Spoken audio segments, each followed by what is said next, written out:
we are pivoting in a couple of different ways. We're going to talk about going from housing to mental health, but we're also going to pivot a little bit, at least for my presentation. I'm going to move from maybe being more informational to hopefully being a little bit more inspirational.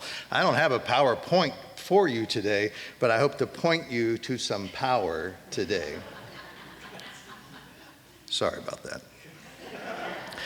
So I'm theologically trained, I'm also psychologically trained, and I've been integrating spiritual values with sound psychological principles in the work that I do with clients for the last 40 years. So I have such a wedding of my understanding of theology, psychology into one that I cannot divorce them from one another. So I think you'll hear as I go through the presentation today that I have for you, that you will hear equal parts psychology and you will hear equal parts theology as well. And I hope you are both inspired, motivated, encouraged, and challenged to become proactive in this fight as we look at what life in the post-pandemic community looks like.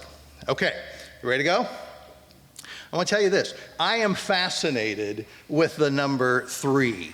The architect of the universe seems to have designed creation around the number 3. Have you thought about this? All energy is comprised of electrons, protons, and neutrons. All life is described as animal, vegetable, and mineral.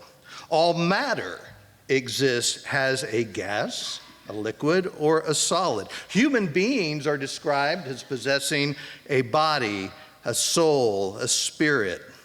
All space is measured by height and breadth and depth. It's also the number of time, past, present, and future. Well, God has a plan, and it is this view of time around which I want to build some thoughts about what the coming COVID cliff and its implications for mental health. All right. So I'm going to use my finger as a guide. So I'm going to make a point. There's my point. And we're going to call this point the past or before COVID. And I'm going to raise my finger up to a peak. And I'm going to call that point the present or during COVID. Now I'm going to bring my finger down into a valley, and I'm going to call that point the present or after COVID. And then we're going to draw that line up and over, and that's where we want to get to at the end, after COVID. Now, I want to talk to you about 3 distinct periods of time in the pandemic. Before COVID, when life was normal, during COVID, when life was far from normal, and after COVID, where we are challenged to create a new normal. So let's go back to the beginning. Before COVID, we were in a state of normalcy. And normal means that we had certain routines, we had certain responsibilities, we had certain relationships that we engaged in on a daily basis. And while life may have been far from perfect, it was relatively predictable. And what people need in order to feel normal is a sense of consistency and stability, a sense of clarity about what the coming day holds for them. Psychological studies on happiness indicate that the most contented people among us have a routine that is satisfying. They have responsibilities that are fulfilling. They have relationships that are meaningful. They have a personal sense of relevance, and they have a recognition that they are part of a story larger than themselves, and they have a respect for the rights of others. Now, we may not have experienced happiness in all of these aspects in our before COVID normal life. However, to lift a line from the Serenity Prayer, we accepted what we could not change, and we courageously worked at changing those things that we could change so that we could be relatively happy in this life. And so now we move our finger up to the peak and we talk about during COVID. Well, during COVID, we entered crises. And when a person enters a crisis, they're really focused only on one thing, Can you guess what that is? Surviving the crises. And when we're in survival mode, we're not focused on higher needs like love or acceptance and belonging or esteem needs or comfort needs.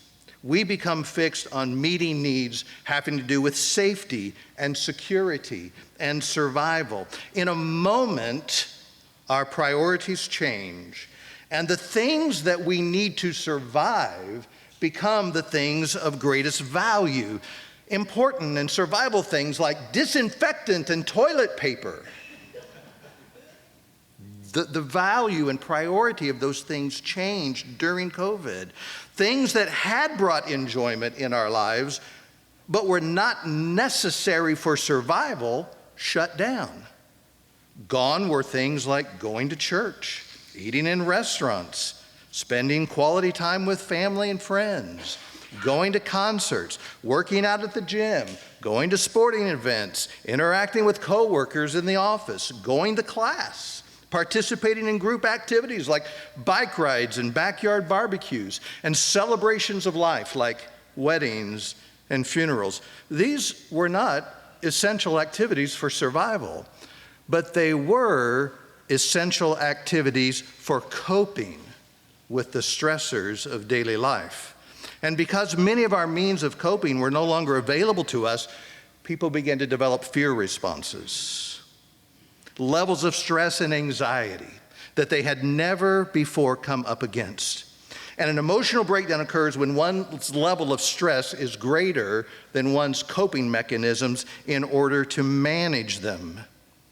And instead of a focus on developing healthy coping mechanisms to the crisis that we were experiencing, we were introduced to a new lexicon of words and phrases that ended up arousing more fear. We were taught the new priorities of a crisis-induced survival mode living included masking, quarantining, social distancing, flattening the curve, and Zoom. And so now we move our finger down into the valley. If a crisis goes on long enough, the ultimate consequence is despair. And when we begin to sense that we have survived the crisis, we may discover that we have arrived at a valley of depression and anxiety. When we are in the midst of the crisis, we're too busy surviving to deal with the emotions that have been brought on by the stress. And these feelings are set aside by the brain in order to be processed at a more opportune time. And as the crisis begins to dissipate, the emotions begin to exacerbate. And mental health counselors are hearing people share these vague complaints that are characterized principally by things like malaise, lethargy, apathy, low motivation, debilitating fatigue, loss of interest in activities, isolation and withdrawal, and in the worst cases, hopelessness. This is what we are referring to as the looming COVID cliff. In the mental health community, we are seeing individuals seek therapy for the very, very first time. Mental health counselors and mental health centers are saturated with clients.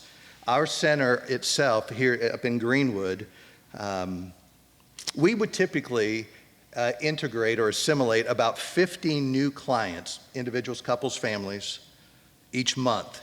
We just have 8 therapists, sometimes 9 when we have an intern.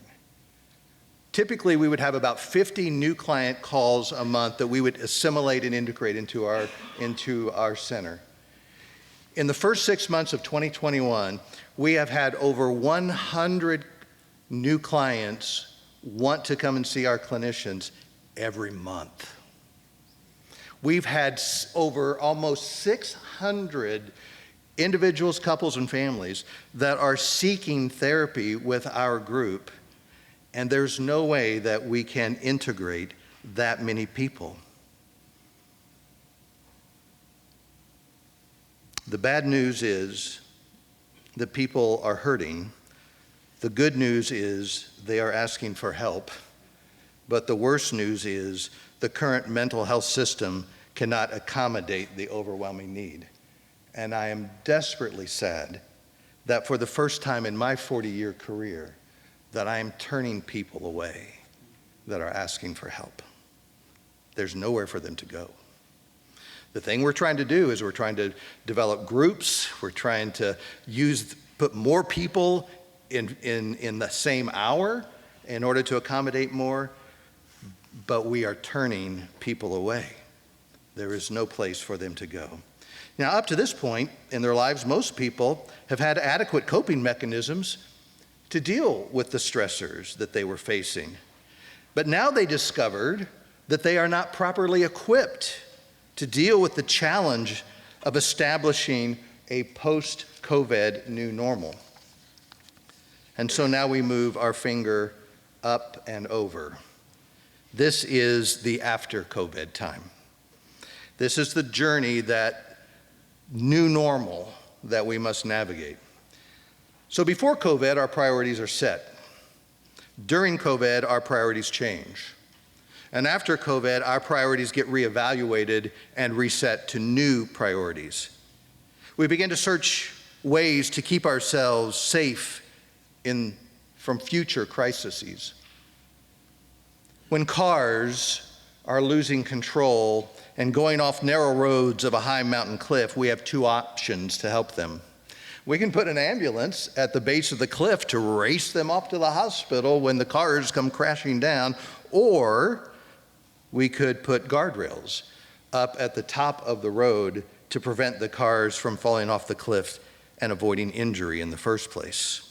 Well, I want to share with you 3 necessities that can serve as guardrails to keep yourself and people that you love and care about from falling off this COVID cliff. The first necessity is to grieve. In crisis we survive, in loss we grieve. Grief is the way that the human soul deals with loss. COVID created a significant amount of loss. In some circles, I've heard COVID being described as a grief pandemic. In the United States alone, 600,000 people have lost their lives. That leaves 5 million people grieving the death of a loved one. It is estimated that 45,000 children have lost a parent. These are kids under the age of 18.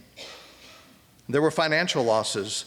According to the April 2021 U.S. jobs report, the country lost 20.6 million jobs, resulting in an unemployment rate of 14.7%.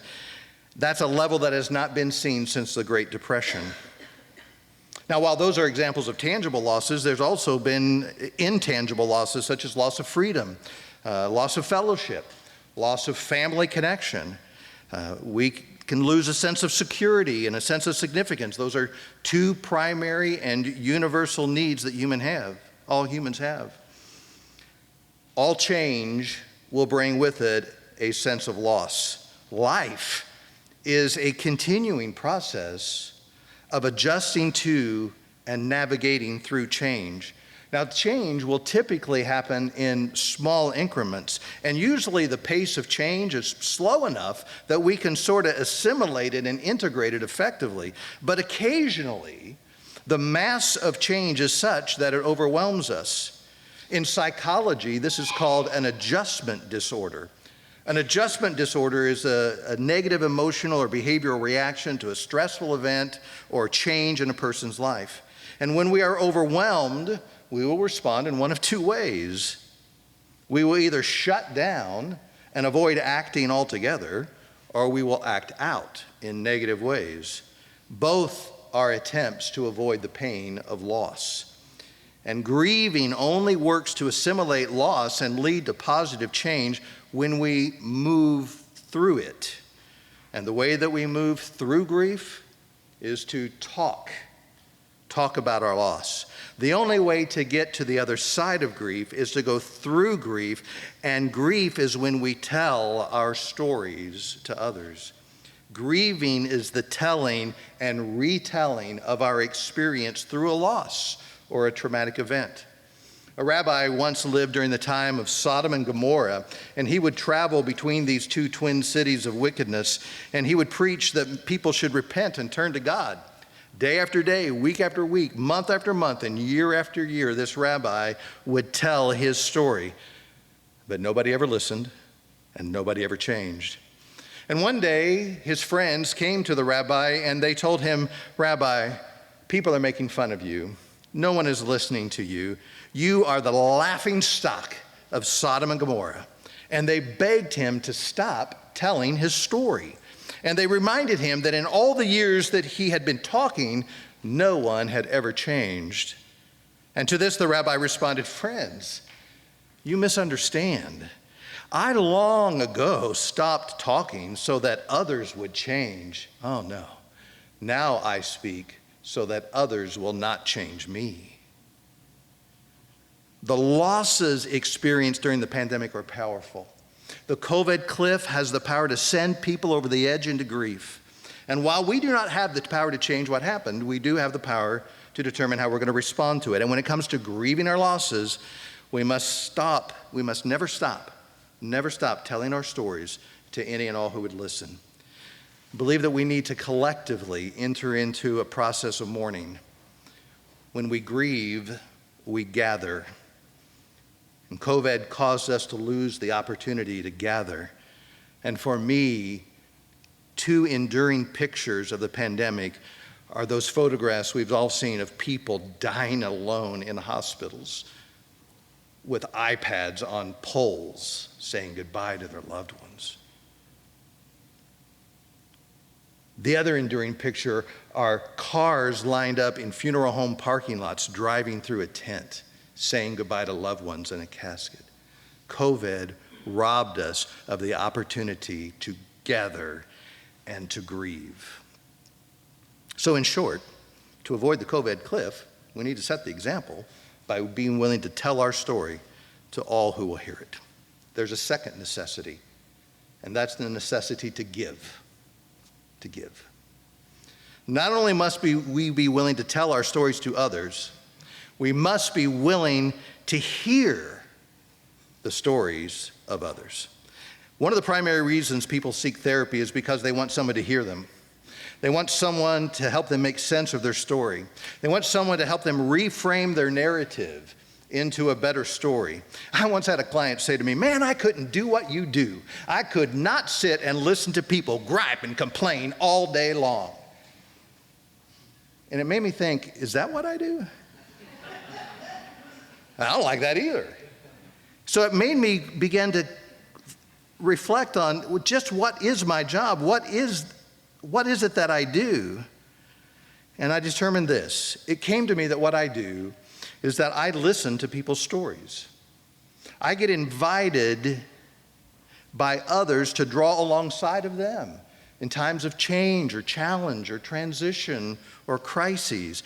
I get to be trusted with intimate details of their story and given permission to participate with them in their life at a time in their life when they are most open to change. That's a privilege. That's not a problem. To give oneself is a gift we offer another, and our willingness to give ourselves to participate in the stories of others, it validates their experience, it affirms them as persons of worth and value. And the persistent and omnipotent concept of the universe is love. It is the dominant theme of great literature, art, and music. And if you ask people to give you one word to describe the nature or character of the divine, you will probably hear the word love. One of the first Bible verses that children learn teaches the truth that because God loves, God gives. Love that is authentic, love that is genuine, is love that gives. In his well-respected book, The Road Less Traveled, psychiatrist Scott Peck gives this definition of love. Love is an intention of my will to behave toward another person in a way that serves their best interest. The story is told of a recently widowed woman who was deeply depressed. She was despairing of life, and she had tried everything that she knew to do to regain her happiness, but to no avail. And a friend told her about a wise man who lived up on the top of the mountain who was known to hold the secret to happiness. And with her last desperate ounce of energy, she climbed the mountain and she found the wise man sitting in a grass hut. And she told him her story and asked for his help. And he told her that he would only help her to discover the secret for happiness if she first did something for him. He instructed her to go back down the mountain, into the towns and the villages in the valley, and to find a home that had never known sorrow. He further instructed her that when you find a home that had never known sorrow, bring to me from that home a mustard seed. And he assured her that if she fulfilled his request, she would discover the secret to happiness. Guess what happened? The woman never made it up the mountain. She never found a mustard seed from a home that had never known sorrow.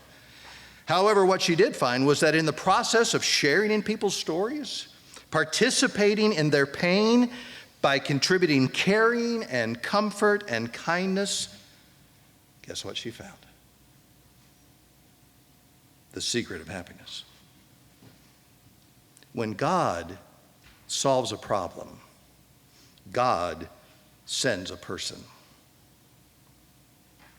The first problem in all of creation emerged quickly in the history of humankind. Originally, everything that God created was good, but very quickly God recognized there was something that was not good. Remember what it was? Not good that man should be alone. And so God sent a person to be a faithful companion in the life of another. And with that person, he created a partner. And to help people not fall off the COVID cliff, we have to be willing to draw alongside of them and partner with them. We have to be willing to get involved in their story. We must be willing to join them and to share their experience. You know that going through a shared experience connects people together?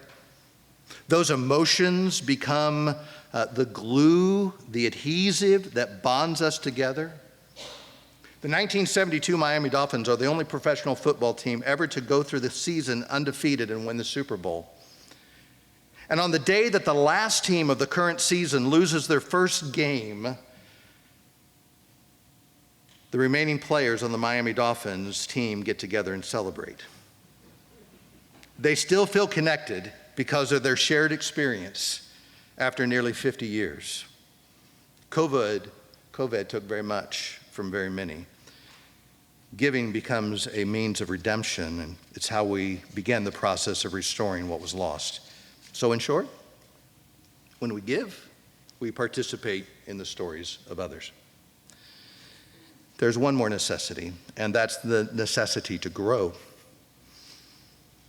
The necessity to grow. Growth, you see, is a natural state. Healthy things grow. Disease is an unnatural state that interferes with growth. One might say that things are healthy if they are in a state of ease, and that things that are unhealthy are in a state of dis-ease. Thus, the process of growing back into good health becomes removing the things that create dis-ease so that the person can return to a more natural, normal state of ease. But here's the hard truth. In the vast majority of cases, in order to grow and to restore to a natural state of ease, one must go through pain.